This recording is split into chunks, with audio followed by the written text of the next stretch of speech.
Hello everyone, it is your favorite man-made disaster Keki here, and who else saw the results for the 2024 Sanrio character rankings? Cinnamoroll stays on top. It's just what we do. We are killing it. We are in the zone. We slay. We can't be stopped. We can't be tamed. It's about drive. It's about power. We stay hungry. We defend. Anyway, yes, if you couldn't already tell by the title and the very obvious opening statement, today I'll be taking some of the most recognizable Sanrio characters and drawing what I think they look like as humans. Now before anything, I just want to get this out of the way.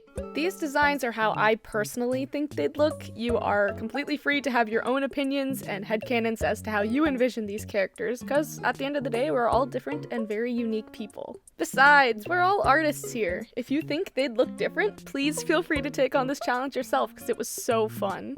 With that out of the way, I've selected 5 characters that I believe to be the most recognizable. Hello Kitty, My Melody, Pompompurin, Kuromi, and of course my boy, Cinnamoroll. I'm so sorry to all the Pochaco and Kuromi stands out there, but if this video does well, then I'll do a sequel with more characters. With every disclaimer and explanation behind us, let's get right into the first design. Kitty was the first one I had started on. I knew that I wanted these characters to look like their animal counterparts without giving them literal ears and tails, but giving them characteristics that mimic those parts. I also wanted to try and give them all natural eye colors and hair color that isn't too far off from reality. I gave Kitty short silver hair and these little drill buns to resemble her cat ears. Her general hair shape actually gave me a lot of trouble just because I've been trying to up my hair game recently, but I eventually got it. I did actually look at a lot of other artists' human kitty designs, as well as tracking inspiration from cat-themed characters and OCs. Her outfit was a bit of a different story though. You see, Kitty has a bunch of different outfits. It feels like she has the largest wardrobe considering she's, like, the poster child for the Sanrio company. So picking just one outfit to style her in was actually pretty tough. The outfit I saw her promoted in the most was her yellow shirt and blue overalls paired with her classic red bow. I made all the buttons on the shirt and the clasps on her shoes look like her red bows, because you could never have too many. I also read on Kitty's wiki that she likes to bake with her mom, so I fitted her with an apron and some oven mitts with little cat paws on them. I covered her hands in band-aids because cooking-related accidents are bound to happen, and another one on her nose to nod back to her yellow nose on her official artwork. I made sure to cover her face and knee in stickers because I felt like she would, because honestly that's adorable. And the last thing I thought to add were some nails to add to her cat-like aesthetic, and they're so cute. Oh my gosh, I love drawing nails. And with that, Hello Kitty is done. She is so cute, I love her, and she looks like she can just bake her friends' worries away, and I am not mad at that. I love her so much, oh my gosh. With Hello Kitty done, let's move on to the next character.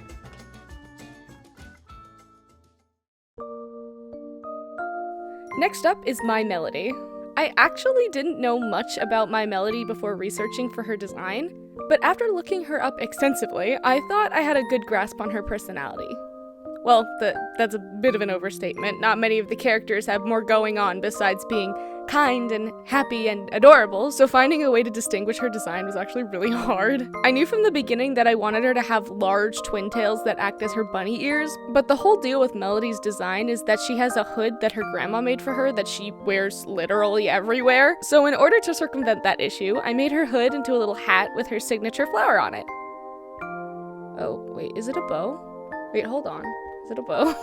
Whatever, I can't keep track of this anymore. I decided to use her flower in more places than just the hat, like her buttons on her shirt and the clasp on her shoes, just like I did for Kitty. Wow, it's like they were drawn by the same person. Holy crap, I didn't know that they were drawn by the same person. Anyway, I'm not really sure what to call the aesthetic she's based on, but for me it gives cottagecore vibes. Melody doesn't have a lot of colors on her actual official art, so I toned down the yellow of her nose and flower and put it on her top instead to get some nice variety. The waistband of her skirt is supposed to look like those bunched up elastic skirts, but I don't know if that translated well. I'd like to think my version of Melody manages a garden and gives flower arrangements to her friends, which is just so adorable. She looks so very sweet, and I couldn't be happier with how she turned out. And with that, Melody is done. With 2 designs down, let's move on to the easiest Sanrio character by far. Next up was Pompompurin, and he was by far the easiest one in this entire challenge. I knew the concept, I knew the clothing, I knew his hairstyle, shoes, accessories, the entirety of the works, okay? I breezed through him, which is actually kind of a problem because I don't really have much to say about him. Pudding is actually supposed to be like a golden retriever, which I did not know until I googled him, so I literally just drew on the floppy retriever ears and the basic outline of his hair over that. On his Wikipedia page, it says that he likes to nap and that it's his favorite pastime along with eating, so I wanted to make sure you could get a comfy vibe just from looking at him. I also gave him a dog tag just because I thought it was funny. In keeping with the cozy theme, I gave him fluffy socks and slippers for maximum vibes and a very well-loved cardigan. I honestly don't know what it is about gingham fabric that is so adorable, but I had to put it somewhere since I already put it on Kitty and it was so cute. Pudding's color scheme is pretty much just brown and yellow, so I made sure to keep the original colors while shifting hues every now and then. I also made his eyes an orangey brown to reflect the color that happens on a real pudding cup. You know, like between the brown and the yellow of the pudding, there's like that bleed that's orange. I don't know how to explain it. You're just gonna have to trust me on this. I also made sure to give him pom-poms on his pillow and on his jacket just because I thought it was, again, funny, because pom-pom pudding. Get it? Because yeah, okay. Anyway, he's done, he's cute, and I'm glad he gave me the least amount of trouble because we have 2 more characters to do, so let's get on to them. Kuromi's next, and she was a bit of a tough one.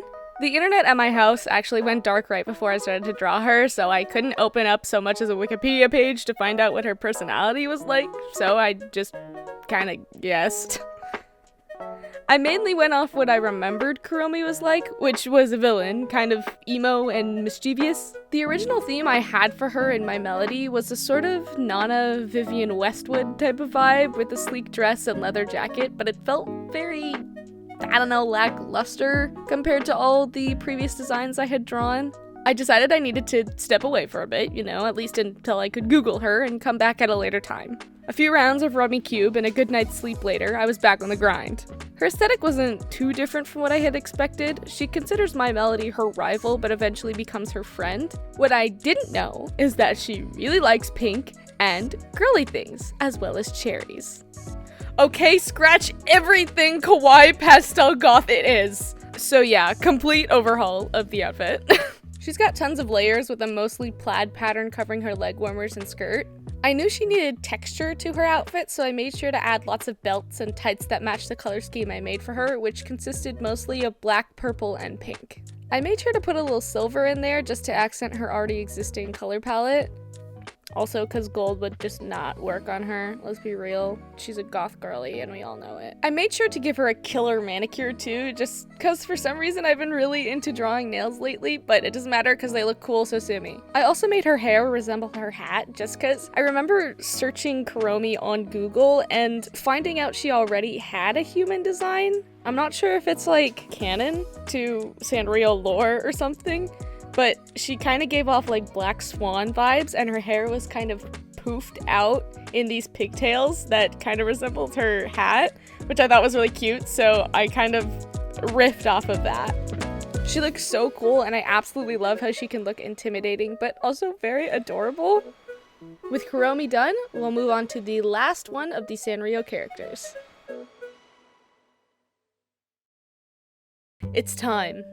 It's time for my boy to take the center stage. Cinnamoroll is, if you couldn't already tell, my favorite Sanrio character, so the pressure was on to make him look so adorable. For the other drawings, I was looking up other artists' rendition of human Sanrio characters, but there wasn't really a lot for my dear cinnamon bun, so I just kind of struggled a lot. Y'all should really get on that though, and tag me in it. I searched up inspired fashion, regular branded fashion, official merch, official character art, but nothing. I figured I needed to go off vibes, so I just gave him this young academia style with some shorts and a sweater vest, but it was not working at all. I felt it looked too plain, and I don't know if this is a good term to use, but vacuum sealed. Like, there wasn't much interest in his silhouette. So I drafted up another more baggy version, kind of riffing off the grunge aesthetic. I felt since more layers were the key to Kuromi's success, maybe it'd work for Cinnamoroll. I gave him one of those long winter hunting hats in place of his long ears and made it super fluffy to nod back to his cloudy birthplace. Now, before y'all say that the hat is a cop-out, I don't want to hear it. The hair was not working, so you're getting a hat and you're gonna like it, okay? I'm not really sure what to call this aesthetic because I just started to get desperate and searched up blue Japanese fashion, so if anyone can pinpoint that, please let me know in the comments because it's literally eating me alive. I wanted to give him more than just white and blue, so I added the pink from his cheeks as an accent color, and thank goodness I did because it really lightened up the whole drawing. Well, okay, maybe lightened up isn't the correct term considering this man is whiter than Jack Frost, so let's just say he's very well-rounded now. With Cinnamoroll all finished, let's take a look at the final drawings.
And that is all the characters for today! They all look super unique, and I'm really happy that these got me out of my drawing funk that I've been in for the past couple of weeks. I'll be posting these on my social media, including my new Kara account, so follow me there if you want to. Also, new stickers and prints are coming to the shop and will be available for pre-order very soon, so please keep an eye out for those. Anyway, thank you so much for watching, and I'm gonna go lay in my pile of Cinnamoroll plushies.